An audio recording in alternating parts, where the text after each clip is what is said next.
Un saludo para todos nuestros oyentes y todos los que nos ven.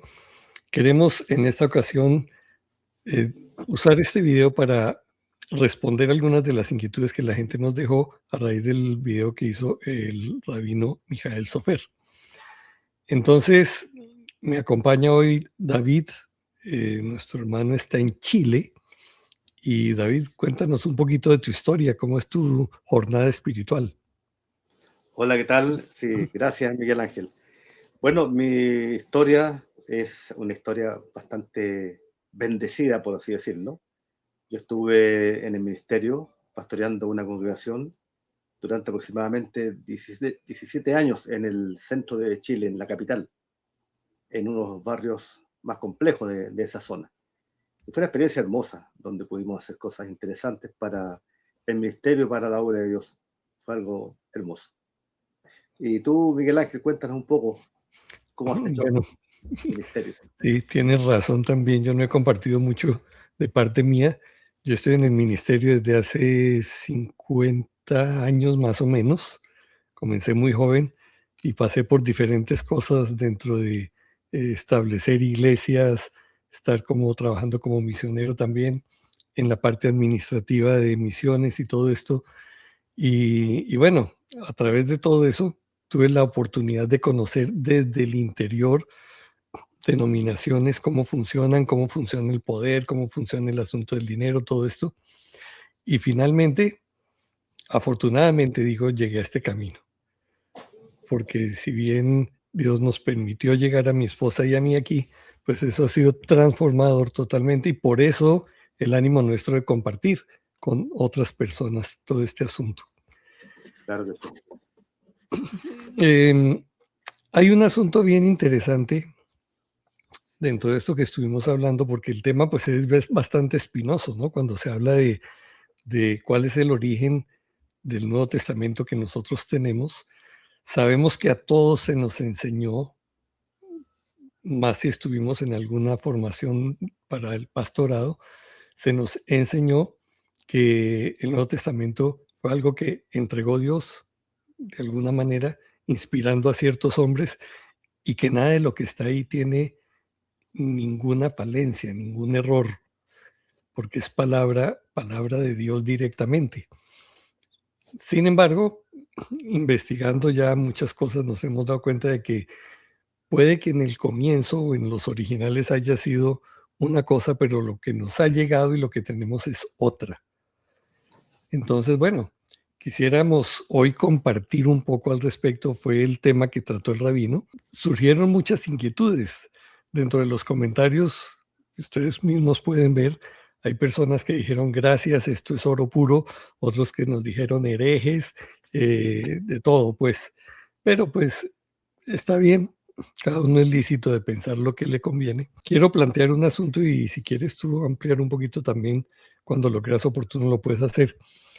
Los discípulos de Yeshua eran judíos y ellos no se avergonzaron en ningún momento de su condición de serlo, como tampoco lo hizo el apóstol Pablo, ni Bernabé, ni ninguno de aquella primera generación. Ellos nunca negaron que fueran judíos. El lenguaje que se manejaba en ese entorno de todo el pueblo judío era básicamente el arameo dentro de la comunidad y obviamente como estaban asediados por los romanos, ellos hablaban latín y hablaban también griego, ¿sí?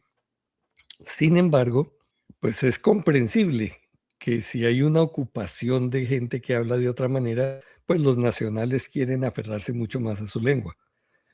Por eso una de las cosas que suena muy sospechosa es que nos digan, y todos los escritos fueron originalmente hechos en griego. Y nos lo afirman así porque obviamente no hay ningún original y no hay la manera de probar que hubieran sido escritos en arameo. Entonces, obvio, yo digo, a mi juicio, personalmente, yo creo que por ese trasfondo que había cultural, la gente debió haber escrito en arameo. De Yeshua incluso hay algunas palabras en arameo en los evangelios. Muy probablemente lo que se hablaba en las sinagogas era arameo y las escrituras que se leían estoy seguro que no estaban en griego, y mucho menos en latín. ¿Sí? Entonces, teniendo eso en mente, pues es comprensible que cuando echamos mano de la arqueología y de los fragmentos que se han encontrado, lo más viejo que se ha encontrado son unos fragmentitos en griego, y por eso entonces todo el mundo concluye, todo fue escrito en griego. Y alguien decía en los comentarios, es que el griego es más completo que el hebreo. Por favor, Dios Hay reveló discrepancias, hay discrepancias en reveló su eso, palabra pero en hebreo, ¿sí? el hebreo es un idioma riquísimo. El griego también lo es, sin duda, pero el hebreo es un idioma riquísimo. Y como bien tú dices, los fragmentos que se tienen hoy son minúsculos en términos no de cantidad, sino que de tamaño. O sea, estamos hablando de trozos De de contenido, papiro, claro. claro, de contenido muy breves. Y arrojan algo de luz sobre esta escritura primera que hubo en griego. No olvidemos que en la época de Yeshua el idioma común, la cultura estaba helenizada, aun cuando el imperio dominante en esa época era el imperio romano, la cultura era una cultura helenística y el griego era el idioma predominante. Sin embargo, el idioma del imperio romano era el latín.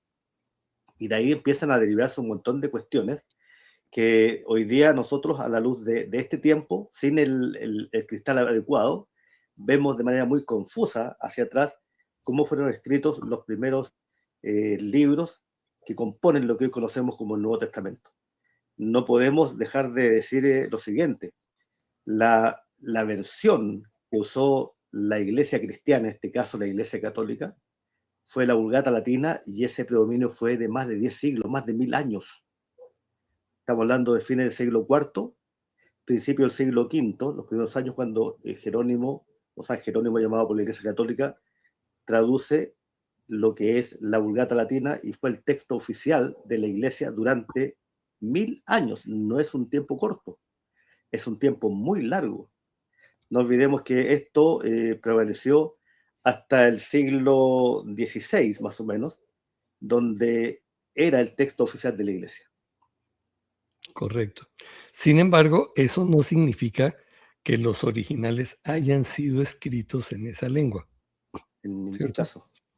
Por eso decimos, es una inferencia que hacemos que muy probablemente debieron haber sido escritos en arameo, en hebreo, los que lo podían hacer, porque no todo el mundo tenía acceso a poder escribir y leer como hacemos hoy en día. Y la gente que era culta y que tenía la manera de hacerlo, seguramente habiendo venido de Babilonia, habiendo estado bajo la opresión, la presión de los griegos, pues había aquel celo de conservar su cultura. Además, hay muchas expresiones que solamente se pueden descubrir y se puede ver, digamos, su riqueza si se va al hebreo, porque se pierden al hacer las traducciones a otras lenguas. Entonces, ¿qué es lo que pretendemos con esto? Simplemente, mire, motivarle a la gente, no trague entero, ¿sí? Exacto. Sí. Si nosotros le estamos tratando de sembrar una inquietud y decirle, mire, es muy probable que esto fue así, es muy probable que mucho de lo que hay en el Nuevo Testamento, que fue manejado por la Iglesia Católica durante siglos, mencionamos como el Nuevo Testamento oficial, la lista oficial aparece casi que a finales del siglo IV, casi comienzos del quinto. Entonces, ¿usted sí cree que esta gente fue fiel en guardar los textos originales sin haberlos manipulado absolutamente para nada cuando había intereses políticos, intereses económicos, intereses culturales, cuando había ese deseo de apartarse totalmente del judaísmo, tanto que le cambiaron el nombre a Yeshua por Jesús y una cantidad más de cosas? Entonces, Y no somos tan olvidemos, ingenuos. perdón, no olvidemos, Miguel Ángel, de que en el concilio de Nicea, en el año 325, se empieza a gestar toda una situación que afectaría sin ninguna duda la teología y la doctrina de la Iglesia a través de los siglos. Posteriormente, a finales del siglo IV, aparece lo que es la Vulgata Latina, que es el texto oficial que usa la Iglesia Católica durante todo este tiempo. Y 1000 años después, recién 1000 años después, alguien se empieza a preocupar de recolectar y comparar la versión de la Vulgata Latina a la luz de los manuscritos griegos que tenía disponibles. Y esta figura es conocida seguramente en el mundo académico y también en el mundo de los estudiosos de la Biblia, es la figura de Erasmo de Rotterdam. Sobre eso se hizo un pequeño comentario en ese video que tú comentabas con el rabino. ¿Ya? La figura de Erasmo de Rotterdam tiene una relevancia importante en esto, porque él, teniendo acceso a muy pocos manuscritos, se piensa que entre 6 y 10, que eran de origen bizantino, en griego, empieza a hacer un trabajo de comparación. Es la primera evidencia que tenemos de un autor que utiliza la crítica textual para establecer, en base a los textos más antiguos, los manuscritos más antiguos, la fidelidad del texto de la Vulgata. Y se encuentran varias cosas ahí que son interesantes, que seguramente no nos dará el tiempo para tratarlas hoy, sin embargo son muy importantes. Y este trabajo de crítica textual que inicia Erasmo de Rotterdam da como resultado la base para el texto conocido como el Textus Receptus, en el cual se basan todas las ediciones del Nuevo Testamento que conocemos hoy, en este siglo XXI, partiendo de la Biblia del Oso del año 1500 y algo, hasta las últimas revisiones de las Biblias de la Reina Valera, la Nueva Versión Internacional y una cantidad enorme de versiones y traducciones. Entonces, Sí. Erasmo de Rotterdam es una figura importante en esto, y no es menor dejarla pasar sin tomarla en cuenta. Cierto.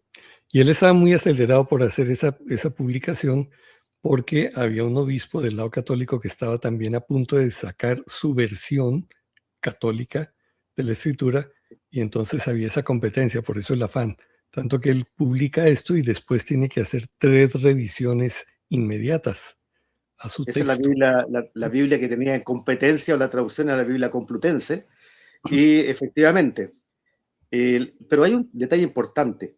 Antes de la Vulgata Latina, que es el trabajo de Jerónimo, existía una serie de textos también en latín, que son llamados la Vetus Latina, los textos viejos en latín, que eran más tempranos que esta edición de la Vulgata.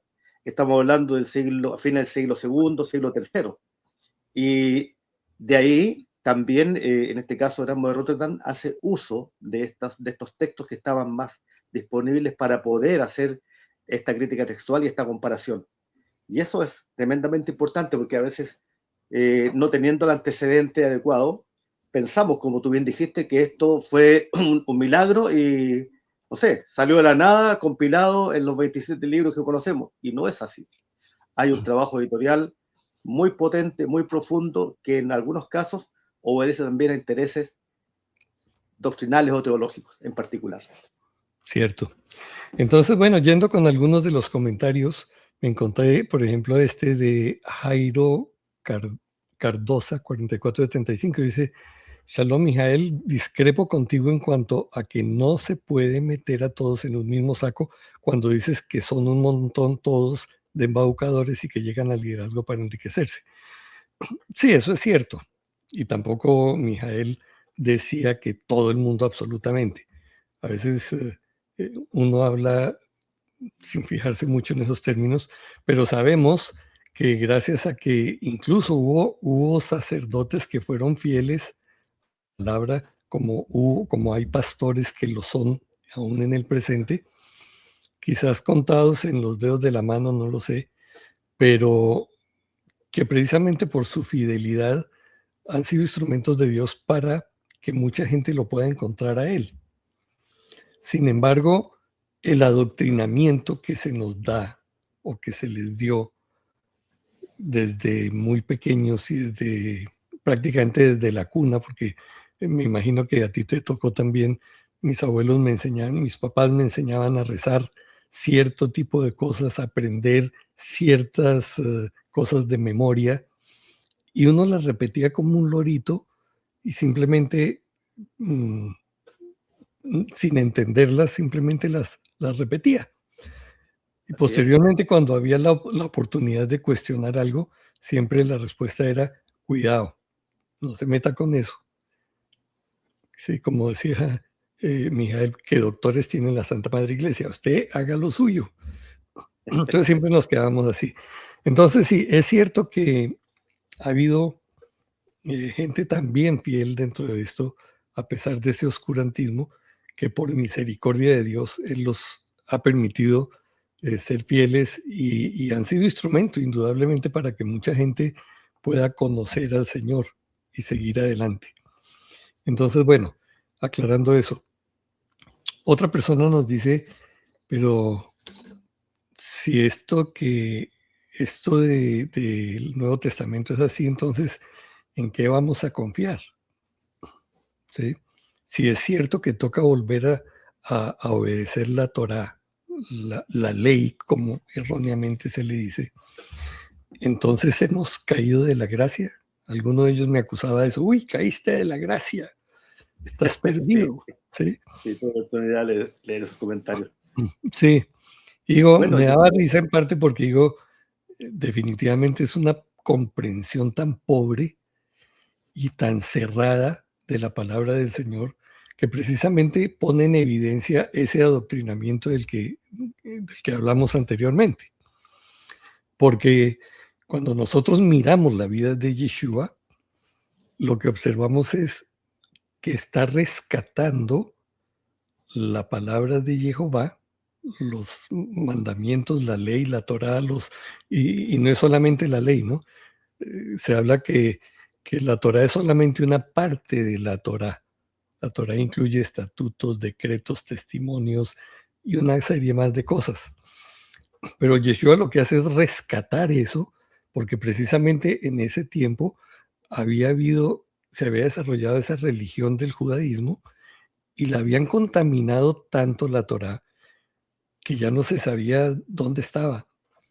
Y por eso exacto. él viene y lo que hace es quebrantar los mandamientos, no de la Torá, sino de la religión que le habían impuesto, que estaban queriendo imponer.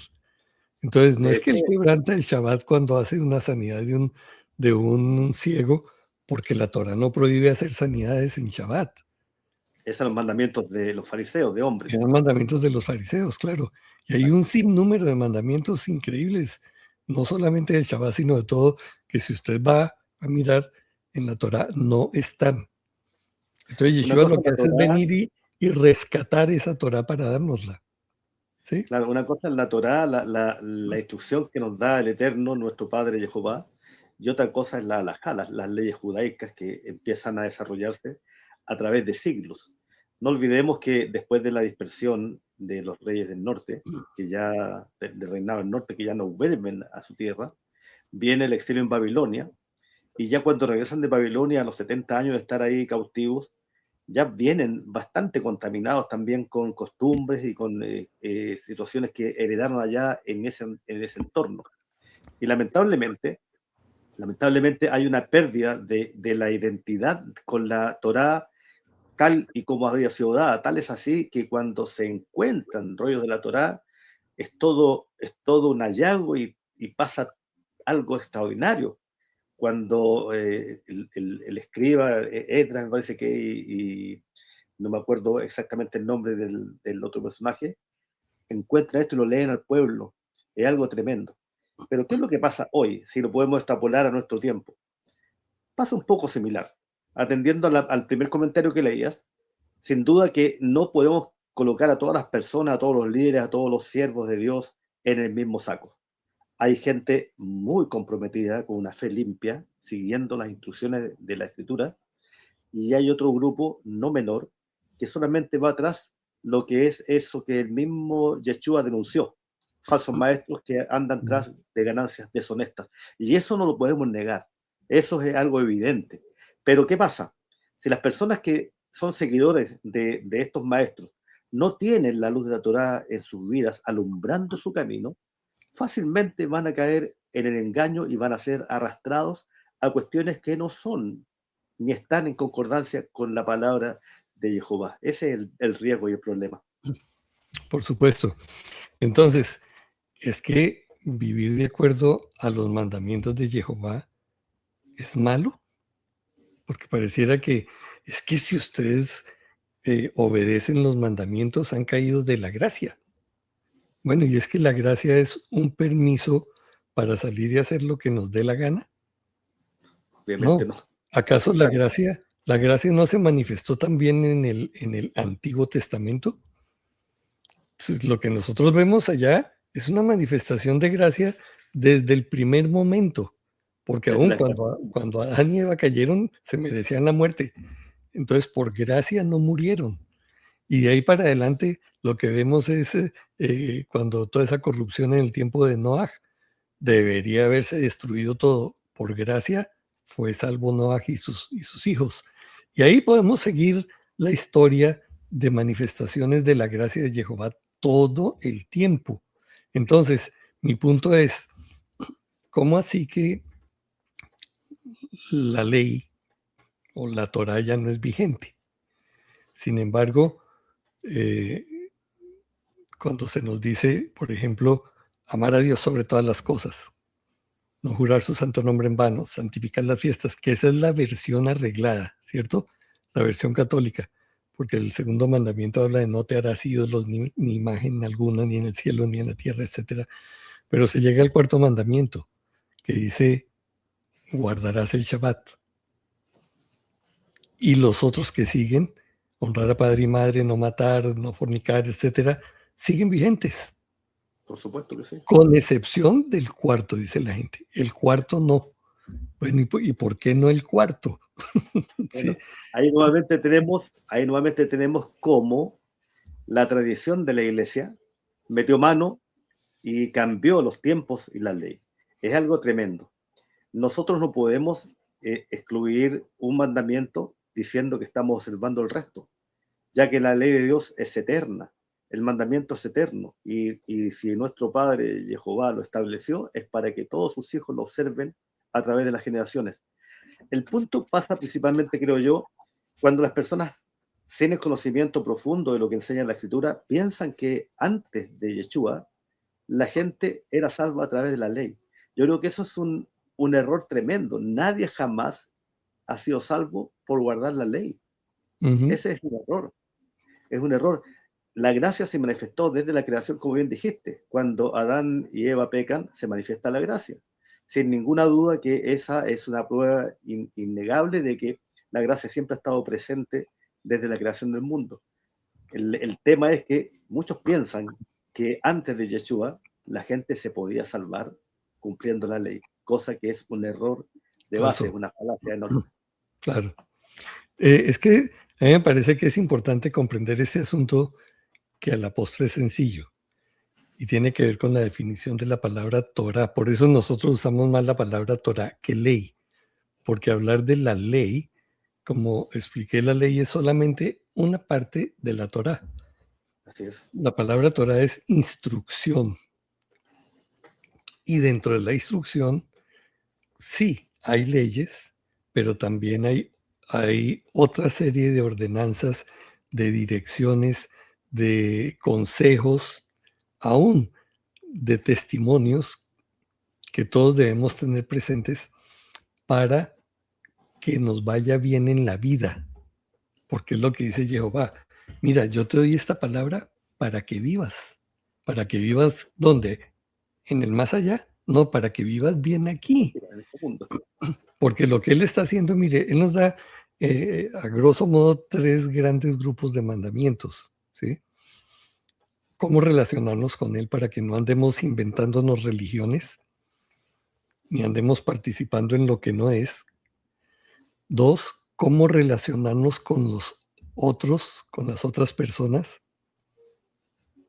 Y a través de otros parámetros que están en la Torah, nos dice cómo relacionarnos con la creación igualmente. Entonces, si nosotros hacemos eso, vamos a vivir bien. Es para que vivas, es para que no pases angustia, no sufras, no tengas una vida llena de amargura. Porque si tenemos buenas relaciones, si tenemos una buena relación con Él y estamos llevando a cabo el plan original de Él, que es tener cuidado de la creación, entonces le hemos encontrado el sentido a la vida. Por ¿Sí? supuesto. Es tan importante eso que dices que si lo llevamos a lo que es la fe bajo el concepto que enseña la Escritura, nos está diciendo que la fe no es una declaración verbal, una declaración intelectual. La fe es un andar, un caminar diario, un hacer, un crecer, un avanzar. Alguien dijo algo muy acertado, dijo, en la salvación no tengo nada que ver, porque es un don, un regalo de Dios. Pero en la santificación tengo todo que ver, Claro. porque tiene que haber un camino de renuncia, un camino de andar en novedad de vida, un camino de obedecer a la Torah. Y esto se genera como una obediencia basada en la alegría, en el gozo de saber que he sido salvo. Yo no soy obediente para ser salvo, porque Él me salvó, le obedezco con amor. Esa es la Claro. gran diferencia, no es al revés.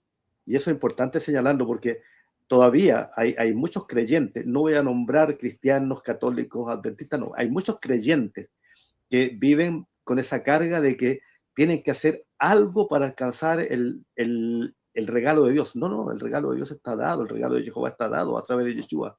No hay nada que hacer ahí. Pero en el proceso de santificación debemos rendirnos, debemos dejar que el Espíritu, el Ruach HaKodesh, comience esa obra en nosotros y la concluya hasta el día de Yeshua, cuando Él se manifieste. Eso es importante señalarlo. Sí, a mí me parece que yo he descubierto o me he dado cuenta pues de que muchas de las cosas de la vida y de lo que Dios creó son en asocio con Él. Así es. ¿Sí? Por ejemplo, él crea el Edén, crea la tierra, pone al hombre allí y le dice, bueno, yo pongo la tierra, pero tú la tienes que trabajar para que te dé fruto, ¿cierto? En el caso de los hijos es lo mismo. Tiene que unirse papá y mamá, tener una relación sexual, esa es su tarea, pero la selección de qué óvulo y qué espermatozoide y del el carácter del alma que va a venir a habitar en ese cuerpo, eso es decisión de Jehová. Así es. Entonces nosotros hacemos una parte, él hace otra. Y a lo largo de la vida es lo mismo. Nosotros estamos viviendo y nos toca cuidarnos, tenemos un sentido de supervivencia. ¿Sí? Yo vivo Siempre aquí en una satisfecho. montaña ahorita y yo nunca he visto un pájaro tratando de suicidarse o un venado queriendo tirarse por ahí por un barranco porque está aburrido de la vida que lo están persiguiendo. No, todos los seres vivos tenemos un instinto de querer proteger la vida, pero nos toca hacer lo que es apropiado para eso, alimentarnos adecuadamente, dormir, descansar adecuadamente, no consumir cosas que nos hacen daño. O sea, hay una tarea que él hace, pero hay otra que me toca a mí hacer. Es tanto así que tú lo que decías como ejemplo en la naturaleza, uno ve un ave, un animal, no sé, cualquier animalito del campo, y ellos instintivamente preservan su vida y están en una armonía total con su entorno y con la naturaleza. Ujú. Es el hombre, a causa de la caída, el que vino a alterar este orden. Es el hombre, el ser humano. Entonces, la oferta y el regalo de Dios es exactamente ese. Yo puedo resolver el problema y lo resuelve a través de Yeshua y nos reconecta con Él. Y cuando ya entendemos esto, andamos, como dice el apóstol Shaul, andamos en novedad de vida.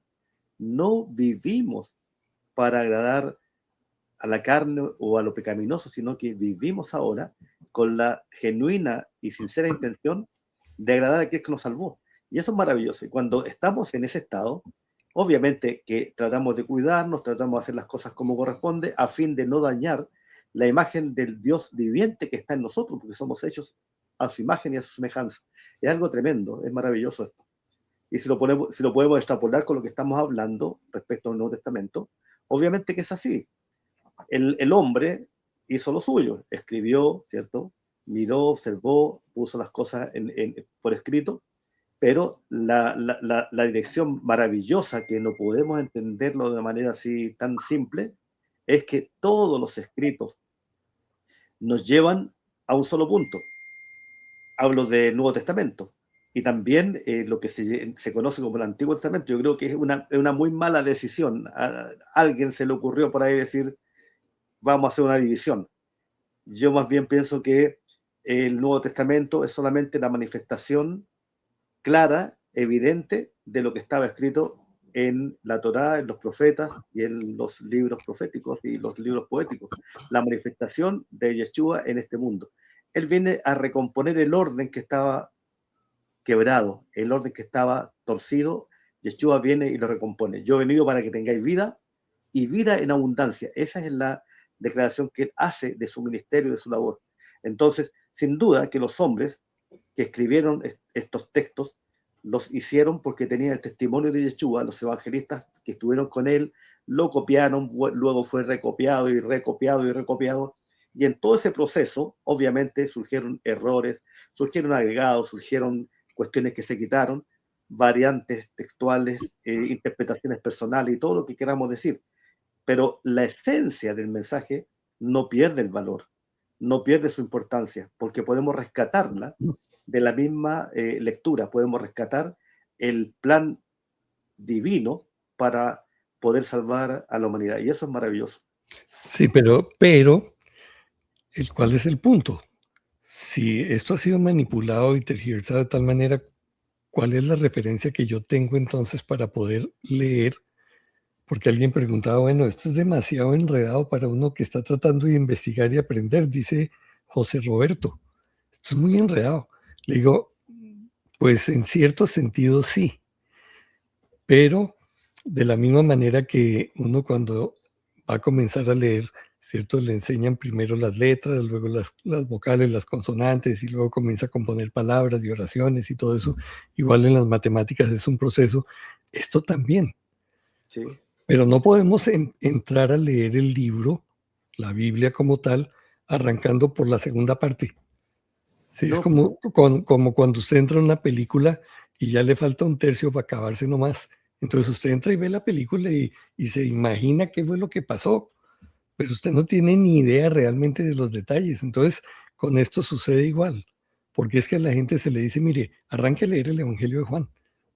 Entonces uno arranca a leer el Evangelio de Juan, pero no tiene ni idea, porque estos tienen nombres occidentales.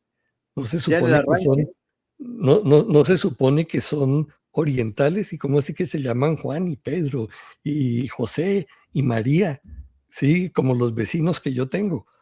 No, ese resulta es que el tema. se les ha despojado de todo eso y al quitarles los nombres se les quita la cultura, cuando debíamos comenzar por el inicio. El libro del Génesis es el comienzo. Y si nosotros Además, arrancamos por el comienzo, vamos a poder construir todo secuencialmente hasta poder llegar al tiempo de que se escribe el Nuevo Testamento. Y cuando lleguemos allí tendremos elementos de juicio para poder decir, aquí hay algunas cosas que se afirman que no están de acuerdo con lo que Dios reveló en su palabra allá en la Torá. Entonces hay que ponerlo ahí como en conserva, como observar, esperar, pero el orden es ese, hay que comenzar por el comienzo, no por la segunda parte. y hay un principio en la hermenéutica, es que la escritura se interpreta a sí mismo. Pero en el orden cronológico, obviamente que cualquier escrito tardío, hablemos del Nuevo Testamento con un escrito tardío que corresponde a esta era, después de Yeshua, tiene que ser examinado, tiene que ser escrutado, revisado y analizado a la luz de la Torá. Yo creo que el estándar de revisión es ese, no existe otro. Ni siquiera los profetas, ni siquiera los libros poéticos, es la Torá, los primeros 5 libros del Antiguo Testamento, como se conoce. Con esa base de referencia podemos entender qué cosas que están escritas en el Nuevo Testamento están en concordancia con eso y cuáles no. Y ese juicio lo podemos hacer solo, como bien dijiste, si conocemos esto desde el principio. La Así es. revelación, la revelación de Yeshua y el Evangelio mismo no se puede entender cabalmente sin conocer la base de todo esto. El despojo de la identidad judía del Nuevo Testamento y de la religión que ha hecho a través de 20 siglos es realmente dramático. Se encargaron en el segundo y tercer siglo de desjudaizar todo, todo, todo. Cualquier cosa que tuviera un tufillo a judío, se sacaba. Tanto es así que el mismo nombre de Yeshua se latinizó y Sí. se helenizó.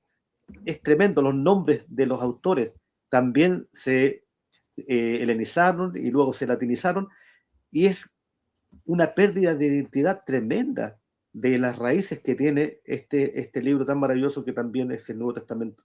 Entonces, como bien tú dices, no podemos tragarnos todo entero, tenemos que tener la actitud de los bereanos que en el libro de los Hechos lo señala. Cuando Shaul Ujú. llegó a predicar el Investigarlo Evangelio, todo. investigaron todo. ¿Y qué investigaron? No investigaron los evangelios porque no existían, no investigaron las cartas de Pablo porque recién estaban ahí escribiéndose. Investigaron la predicación de Shaul o de Pablo a la luz de lo que decía la Torá. Y es eso, para ese amigo que hacía ese comentario, Sí, es el único proceso para poder tener certeza de lo que estamos leyendo y además, posteriormente, creyendo. ok.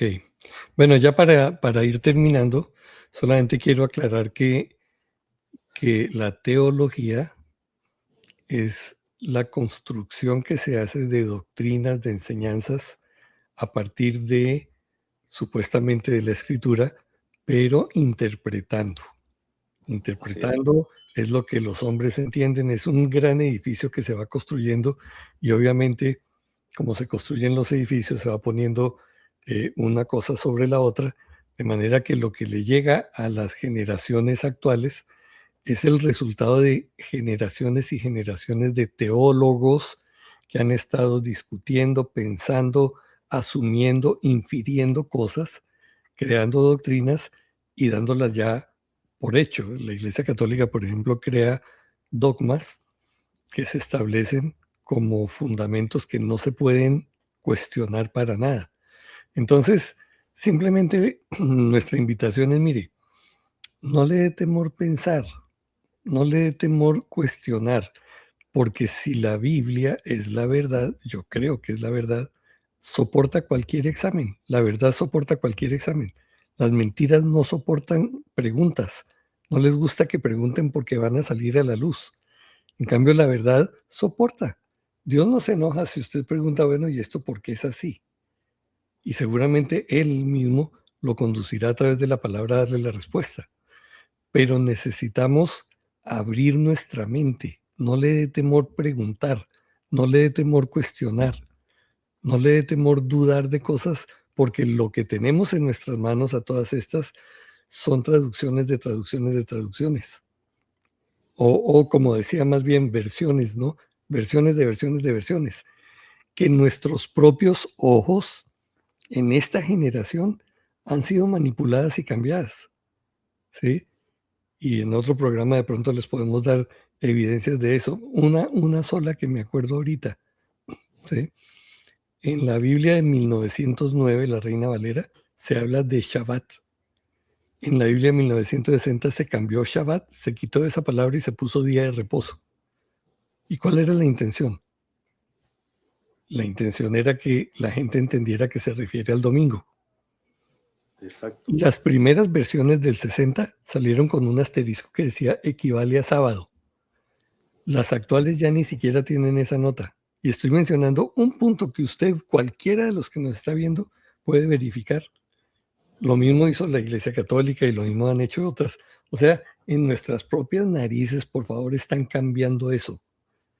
¿Sí? Sí, y Se atrevieron a quitar el nombre de Jehová, que es el autor de la vida y que aparece más de 5,000 y pico de veces en el Antiguo Testamento. No, a alguien se le ocurrió que como los judíos dicen que no se puede pronunciar el nombre, el judaísmo, ¿cierto? Entonces lo reemplazaron con la palabra Señor. Y entonces ahí tiene usted versículos absurdos como que dicen el que clamare el nombre del Señor será salvo. ¿Cuál Señor? ¿Sí? Cuando él reveló su nombre. Entonces, bueno, pero esto da para muchas cosas más. es muy Simplemente cierro con esa invitación y por favor déjenos sus preguntas, sus comentarios. Si vemos que hay cosas que valen la pena, haremos otro programa con ese propósito. sí, Y solo decir, perdón, solo decir, Miguel Ángel, que el estudio de las escrituras es apasionante. quien tiene en su corazón el anhelo y el deseo de hacerlo, está llegando a un punto donde va a encontrar algo maravilloso. De verdad, es extraordinario. Somos buscadores de la verdad. Yeshua enseñó algo muy maravilloso y es bueno decirlo en su contexto general. Dijo, vosotros somos discípulos, si hacéis lo que yo os mando. Vosotros, si estáis conmigo, vais a hacer lo que yo les digo que hagan. Entonces conoceréis la verdad. Entonces. Y la verdad os hará libres. Entonces, la única manera de encontrar la verdad es a través del estudio. No hay que temer cuestionar, Okay. no hay que temer tener dudas, porque eso nos lleva hacia adelante y no nos deja estacionados en una idea fija, sino que nos impulsa y nos lleva hacia adelante. Y Jehová no se molesta por los que quieren conocer más de él y se hacen preguntas y se hacen cuestionamientos y van más allá. Al contrario, yo creo que Okay. los ayuda y les encamina en esa verdad que estamos todos buscando. Bueno, muchas gracias, David, por este tiempo de participar en este asunto. Gracias a ustedes por sus preguntas, gracias por su tiempo de ver este video también. Los invitamos a que lo compartan, revísenlo, hagan cuestiones, hagan preguntas, comentarios. Con gusto trataremos de responder de la mejor manera. Y pues lo mejor que podemos desearles es que puedan tener ese encuentro con esa verdad que es liberadora. Que sea Así es. Jehová bendiciéndoles en el nombre de Yeshua, el Mesías. Amén. Adiós. Shalom. Shalom.